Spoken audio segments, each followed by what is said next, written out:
Good morning student. पिछले वाली video में आप लोगों ने प्लास्टर ऑफ पेरिस के बारे में पढ़ा था, तो आप प्लास्टर ऑफ पेरिस के बारे में जाने तो कम से कम आप प्लास्टर ऑफ पेरिस का सूत्र जाने।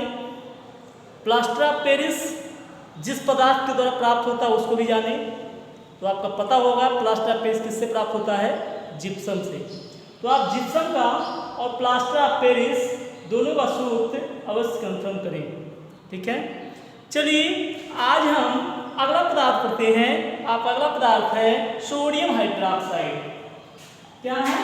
कास्टिक सोडा, या इसको हम कहते हैं सोडियम हाइड्रोक्साइड। सोडियम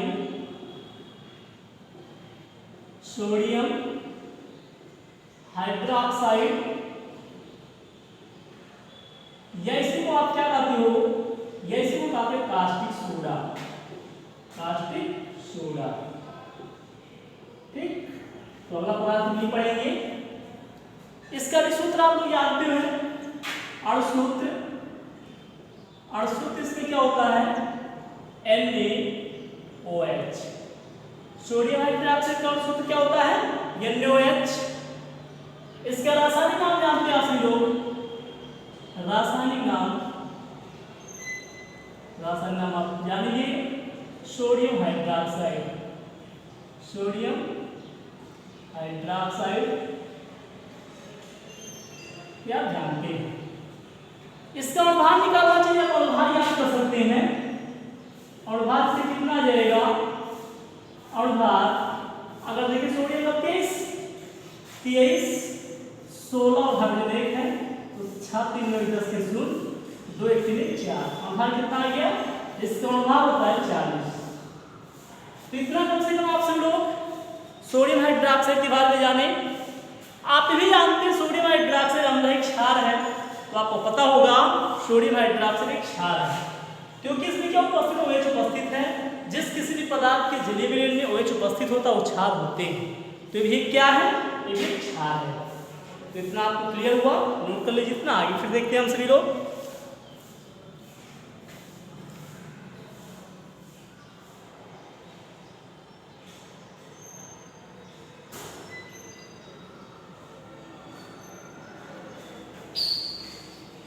नोट कर लिए।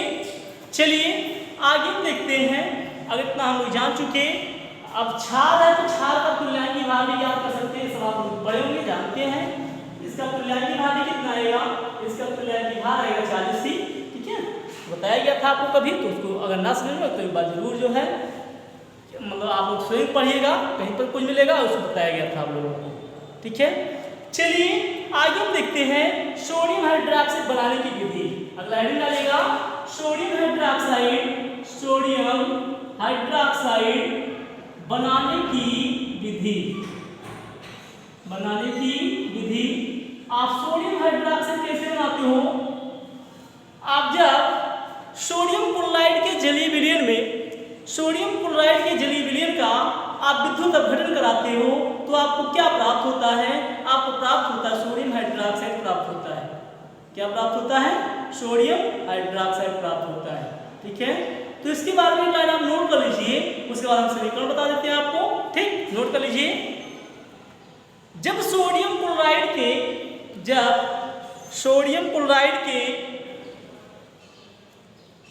जलीय विलयन में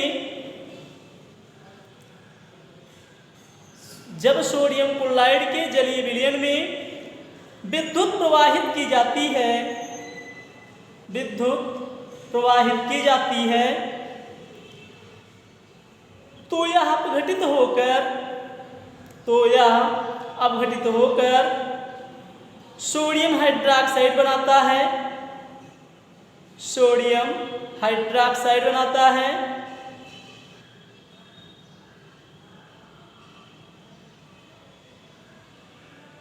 जैसे यही है क्या? सोडियम हाइड्रोक्साइड क्या सोडियम क्लोराइड है?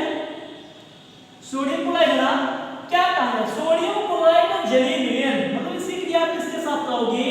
जल के साथ कराओगे। सोडियम क्लोराइड के जलीय विलयन में जब आप क्या कराते हो?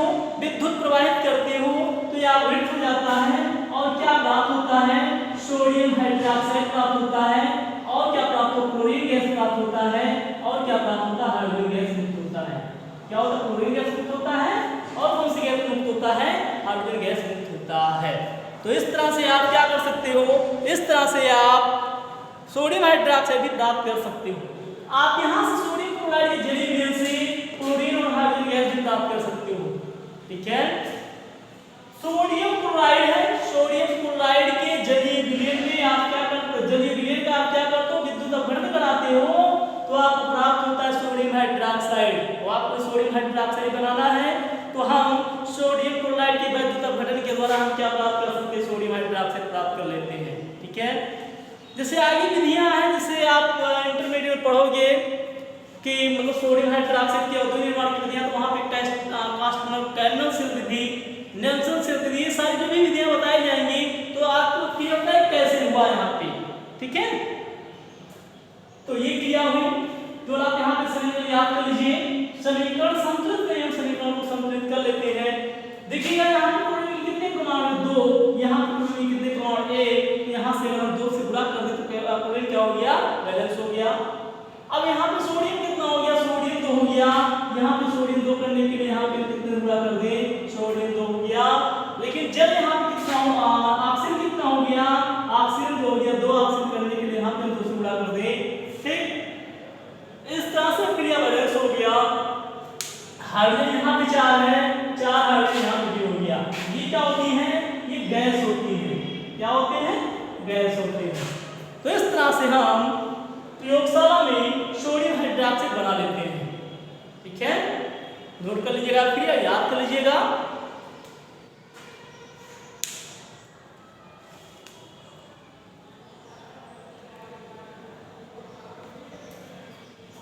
कैथोड पर जो होती है, कैथोड पर हाइड्रोजन गैस प्राप्त होती है, और एनोड पर क्या प्राप्त होती है, एनोड पर क्लोरीन गैस प्राप्त होती है। ठीक है, बस तो फर्क कराया जाता है, आगे आप लोग पढ़ेंगे इसको कैसे कहाँ पे क्या होता है। ठीक, तो आपको समीकरण याद है बहुत इतना। अगला हेडिंग डालेगा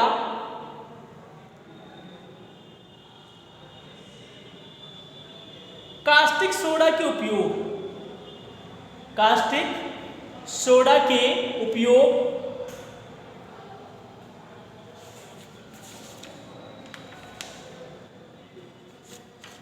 पहला उपयोग लिखिएगा, इसका उपयोग साबुन तथा अपमार्जक बनाने में किया जाता है। इसका उपयोग साबुन तथा अपमार्जक बनाने में किया जाता है।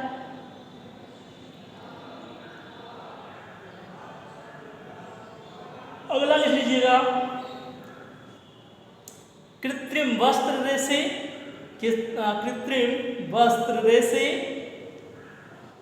कागज निर्माण, कृत्रिम वस्त्र रेशे कागज निर्माण, बॉक्साइट अयस्क के शुद्धिकरण आदि में किया जाता है। ठीक है, तो ये था सोडियम हाइड्रोक्साइड। यहाँ पे कुल बनाने की विधि के बारे में पढ़ना, सोडियम हाइड्रोक्साइड के और इसके उपयोग के बारे में। तो आप सोडियम हाइड्रोक्साइड के बनाने की विधि और उपयोग जान चुके हो जाएगा। उपयोग भी ले लिए, समीकरण ले लिए, सोडियम हाइड्रोक्साइड भी जाने आप सभी लोग। ठीक, चलिए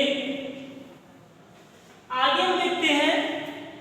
अगला एक लोड और बचा, आज एक लोड और भी हम पढ़ लेते हैं। अगला लोड है आपका विरंजक चूर्ण। अगला लिखेगा विरंजक चूर्ण।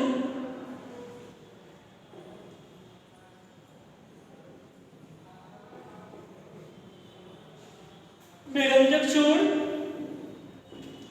चूर्ण का अणुसूत्र आप लोग लिखिएगा। अणुसूत्र विरंजक चूर्ण का है COCl2, या इसे आप ऐसे लिख सकते हो COCl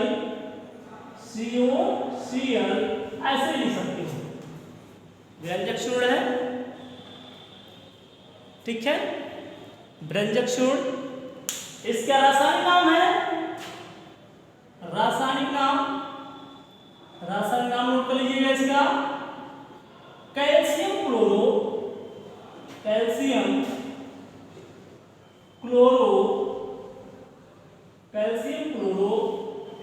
hypochloride. Calcium chloro hypochloride व्यंजक चूर्ण का रासायनिक नाम क्या है? Calcium chloro hypochloride. ठीक, ये हो जाएगा रासायनिक नाम। चलिए आगे हम देखते हैं इसके बनाने की विधि के बारे में पढ़ते हैं। हम बनाने की विधि हम व्यंजक चूर्ण कैसे बनाते हैं? व्यंजक चूर्ण बनाने की प्रयोगशाला विधि हम देख रहे हैं। जब हम क्या करते हैं, जब हम शुष्क बुझे हुए चूल्हे पर क्लोरीन गैस प्रवाहित करते हैं, जब हम क्या करते हैं, शुष्क बुझे हुए चूल्हे पर क्लोरीन गैस प्रवाहित करते हैं, तो हमें क्या प्राप्त होता है? हमें व्यंजक चूर्ण प्राप्त होता है। ठीक, तो हो जाएगा।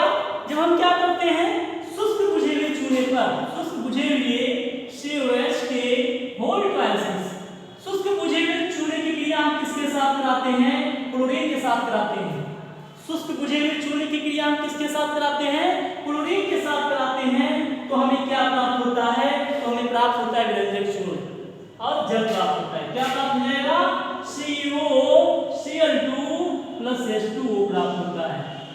तो इस समीकरण नोट किया, याद कीजिएगा आप सभी लोग। पहले इसके बारे में एक लाइन लिख लीजिए, उसके बाद समीकरण नोट कीजिएगा। आपने नहीं कहा था बनाने की विधि, एक कौन सी विधि? प्रयोगशाला विधि। मतलब प्रयोगशाला में हम कैसे क्या बनाते हैं, कैसे हम व्यंजक चूर्ण बनाते हैं? तो हम सीधे जानते हैं, जब हम क्या करते हैं, कैल्शियम हाइड्रोक्साइड की क्रिया, कैल्शियम हाइड्रोक्साइड की क्रिया में हम क्लोरीन गैस प्रवाहित करते हैं, तो क्या प्राप्त होता है? व्यंजक चूर्ण प्राप्त होता है। इसका नाम आप जानते हैं, इसका नाम है व्यंजक चूर्ण। क्या नाम इसका? व्यंजक चूर्ण है। और इसका भी नाम आप जानते हैं, कैल्शियम हाइड्रोक्साइड, बुझा चूना। इसका क्या नाम है? बुझा चूना। जब बुझे चूने पर हम क्लोरीन गैस प्रवाहित करते हैं, तो हमें प्राप्त होता है क्या? व्यंजक चूर्ण प्राप्त होता है। हो जाएगा, तो नोट कर लीजिए लाइन। शुष्क बुझे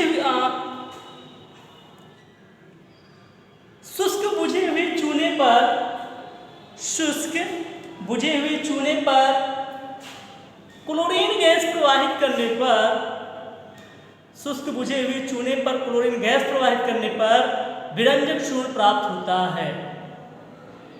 क्या प्राप्त होता है? व्यंजक चूर्ण प्राप्त होता है। समीकरण लिख लीजिएगा।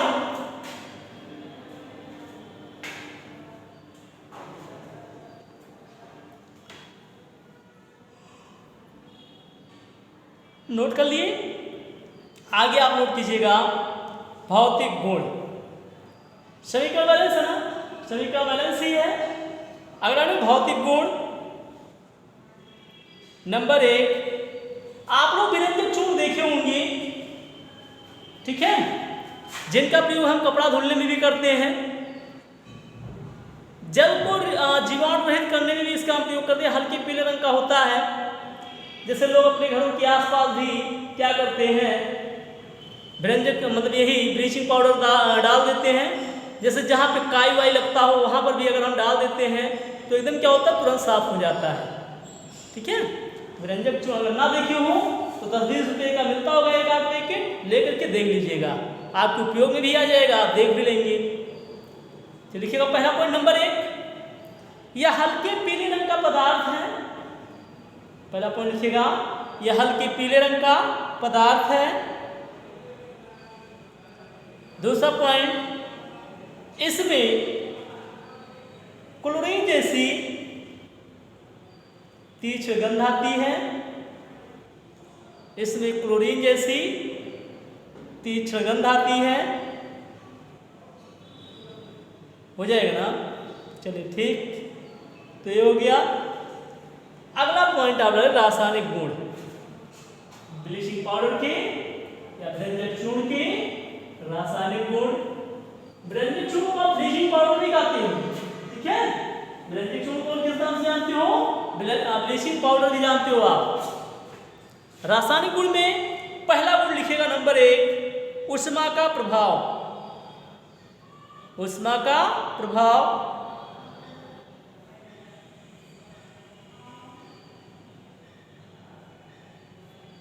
ठीक है।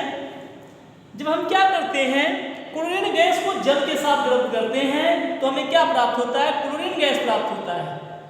क्लोरीन गैस को हम किसके साथ गर्म करते हैं? जब क्लोरीन के मतलब किसके साथ? क्लोरीन के साथ, जल के साथ गर्म करते हैं तो हमें प्राप्त होती है क्लोरीन गैस। लेकिन विरंजक चूर्ण को हम किसके साथ? विरंजक चूर्ण को हम कोबाल्ट क्लोराइड की उपस्थिति में जब गर्म करते हैं तो हमें प्राप्त होता है ऑक्सीजन गैस प्राप्त होती है। कौन सी गैस प्राप्त होती है? Oxygen gas. तो पहला पॉइंट लिखेगा आप ऊष्मा का प्रभाव। ऊष्मा का प्रभाव। आप किसी गुण के बारे में पढ़ रहे हो, ब्लीचिंग पाउडर के बारे में पढ़ रहे हो, तो आप क्या करोगे? ब्लीचिंग पाउडर पे ही अलग अलग पदार्थों से आप प्रक्रिया कराओगे। ब्लीचिंग पाउडर के अलग अलग पदार्थों के साथ प्रक्रिया कराओगे। पहले हम क्या करते हैं? ब्लीचिंग पाउडर को गर्म करते हैं। COCl2 को हम गर्म करते हैं किसकी उपस्थिति में? CuCl2 की उपस्थिति में। CuCl2 की उपस्थिति में से हम क्या करते हैं? जब इसे गर्म करते हैं तो हमें क्या प्राप्त होता है? कैल्शियम क्लोराइड प्राप्त होती है और ऑक्सीजन प्राप्त होती है। कैल्शियम क्लोराइड प्राप्त होती है और क्या प्राप्त होती है?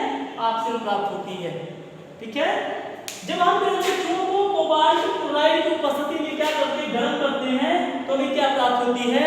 मतलब ये ब्लीचिंग पाउडर अपघटित हो जाता है, टूट जाता है अपने दो भागों में। किसमें किसमें टूट जाता है? कैल्शियम क्लोराइड और ऑक्सीजन गैस में अपघटित हो जाती है। यहाँ से ऑक्सीजन गैस भी प्राप्त हो जाती है, ठीक है। देखिए सभी का बैलेंस में आप सभी का बैलेंस कर लीजिएगा।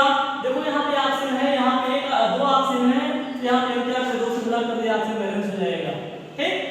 लेकिन यहाँ पे क्लोरीन कितना? क्लोरीन 4 हो गया। 4 क्लोरीन करने के कैल्शियम जो है 2 क्लोरीन करने के यहाँ पे 2 से गुणा कर दिया, इस तरह से सभी का बैलेंस हो गया, ठीक है। तो क्या पता चला कि विरंजक चूर्ण को हम कोबाल्ट क्लोराइड की उपस्थिति में गर्म करते हैं तो हमें कौन सी गैस प्राप्त होती है? ऑक्सीजन गैस प्राप्त होती है। लेकिन यही पर अगर हम क्या करें, अगर यहीं पे हम कैल्शियम विरंजक चूर्ण को CuCl2 को हम किसके साथ गर्म कर दें? जल के साथ गर्म कर दें। किसके साथ गर्म कर दें? जल के साथ गर्म कर दें तो हमें प्राप्त होता है क्या? COH का होल ट्वाइस। कैल्शियम हाइड्रोक्साइड प्राप्त होता है और क्या प्राप्त होता है? जल हाइड्रोजन गैस प्राप्त होती है। क्या प्राप्त होती है? हाइड्रोजन गैस प्राप्त होती है, ठीक है। तो जब हम जल के साथ गर्म करने पर क्लोरीन गैस देता है। विरंजक चूर्ण को हम जब जल के साथ गर्म करते हैं तो क्या देता है? क्लोरीन। कौन सी गैस देता है? विरंजक चूर्ण को जब हम इसके साथ गर्म करते हैं तो कौन सी गैस देता है? क्लोरीन गैस देता है, ठीक। लेकिन अगर विरंजक चूर्ण को हम कोबाल्ट क्लोराइड की उपस्थिति में गर्म करते हैं तब कौन सी गैस देता है? ऑक्सीजन गैस देता है। तो ऊष्मा का प्रभाव जाने आप सभी लोग। इसी को हम गर्म करने इसकी उपस्थिति में देखो ऑक्सीजन मिल रहा है, ये लाइन कंफर्म कीजिएगा। और इसको हम गर्म कर मतलब इसको हम जल के साथ गर्म कर रहे हैं तो हमें क्या प्राप्त होता है? क्लोरीन गैस प्राप्त होता है। क्या प्राप्त होता है? क्लोरीन गैस प्राप्त होता है। हो जाएगा। दोनों समीकरण नोट कर लीजिएगा ऊष्मा के प्रभाव में।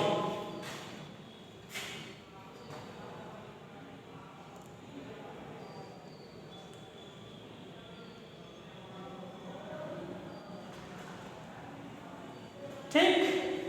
अगला पॉइंट आप नोट कर लीजिएगा, अम्लों से क्रिया। किसके साथ क्रिया? अम्लों से क्रिया। किसकी क्रिया? अम्लों के साथ। विरंजक चूर्ण के क्रिया अम्लों के साथ। दूसरा पॉइंट नोट कर लीजिएगा, अम्लों से क्रिया। अम्लों से अभिक्रिया। अम्ल से अभिक्रिया कराते हैं विरंजक चूर्ण की, ठीक। विरंजक चूर्ण का सूत्र जानते हैं CuCl2। विरंजक चूर्ण का सूत्र क्या है? CuCl2। यहाँ पर हमको M ले लेते हैं, कौन सा हम ले लें? H2SO4, ठीक। ये क्रिया करेगा, बनाता क्या है? CSO4 CCl2। CSO4 plus CCl2 plus HClO बनाता है। क्या बनाता है? HClO। क्या बनाया?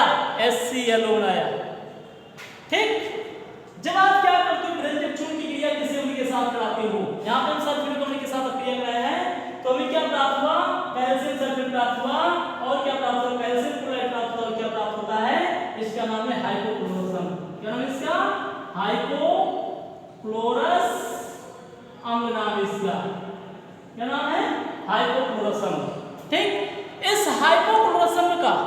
इस हाइपोक्लोरस अम्ल को यही क्या किया जाए, जैसे पुनः अवृत हो जाता है HClO का अवृत हो जाता है HCl प्लस यही नवजात ऑक्सीजन प्राप्त होता है। कौन सा ऑक्सीजन है? नवजात ऑक्सीजन प्रोटॉन प्राप्त हो जाता है, नवजात ऑक्सीजन। ठीक, इसीलिए ब्लीचिंग पाउडर विरंजक का रूप पाया जाता है। यही नवजात ऑक्सीजन क्या करता है, जो भी दाग मतलब कपड़ों में जो भी दाग धब्बे होते हैं उसको ऑक्सीकृत कर लेता है। ठीक है, जैसे मान लीजिए कोई रंगीन पदार्थ है, रंगीन पदार्थ, उस रंगीन पदार्थ में से रंगीन पदार्थ को ऑक्सीजन क्या करता है, ऑक्सीकृत कर लेता है और उसको कैसा कर देता है, रंगहीन कर देता है। कैसा बना देता है, रंगहीन। जैसे हम सबके कपड़ों में दाग धब्बा लग जाता है, उस दाग धब्बों को अगर हम विरंजक चूर्ण के द्वारा हटाते हैं तो यही नवजात ऑक्सीजन प्राप्त होता है हाइपोक्लोरस अम्ल से। यही क्या करता है, कपड़े में उपस्थित दाग धब्बों को ऑक्सीकृत कर लेता है और कपड़े को मतलब जिस रूप में होता था उसी रूप में कर देता है। ठीक है, तो विरंजक चूर्ण का अम्ल से अभिक्रिया हम लोग देखें। विरंजक चूर्ण की अम्ल से अभिक्रिया क्या बना देता है, रंगीन पदार्थ को किस पदार्थ में रंगीन पदार्थ को बना देगा। ठीक है, ये हो गया। एक पॉइंट और है, उसको भी देख लेते हैं हम। कार्बन डाइऑक्साइड, इसको नोट कर लीजिएगा। सारे सिलिकॉन बैलेंस है, अगर जो सिलिकॉन बैलेंस था उसे बैलेंस कर लेते हैं। ठीक है, तो बैलेंस कर लीजिए। यहाँ पे केवल 2 लिखना है, यहाँ पे 2 कर दीजिए और यहाँ पे 2 कर दीजिए, सिलिकॉन बैलेंस हो जाएगा। ठीक, लास्ट पॉइंट, एक पॉइंट और भी नोट कर लीजिए। कार्बन डाइऑक्साइड से अभिक्रिया, कार्बन डाइऑक्साइड से अभिक्रिया मतलब कार्बन डाइऑक्साइड का सूत्र आप जानते ही हैं, CO2। तो कार्बन डाइऑक्साइड की क्रिया हम कराते ब्लीचिंग पाउडर के साथ। कार्बन डाइऑक्साइड से क्रिया CO2, CO2 से क्रिया हम इसकी क्रिया CaO-Cl2 की क्रिया कार्बन डाइऑक्साइड के साथ कराते हैं, हमें प्राप्त होता है CCO3 प्लस Cl2 प्लस क्या प्राप्त हो जाता है, Cl2 प्राप्त हो जाता है। ये भी क्रिया नोट कर लीजिएगा। नाम जानते हैं विरंजक चूर्ण है, कार्बन डाइऑक्साइड कैल्शियम कार्बोनेट और क्लोरीन गैस प्राप्त होती है। तो हम यहाँ से विरंजक चूर्ण के द्वारा क्लोरीन भी बना लेते हैं। विरंजक चूर्ण के द्वारा हम क्या बना सकते हैं, क्लोरीन भी बना लेते हैं। ठीक है, तो ये हो गया कार्बन डाइऑक्साइड से विरंजक चूर्ण की। लास्ट ये हो गया। अब आप लिख लीजिए उपयोग, लास्ट टॉपिक आपका उपयोग, इसमें नोट कर लीजिएगा। पहला पॉइंट लिखिएगा नंबर 1, इसका उपयोग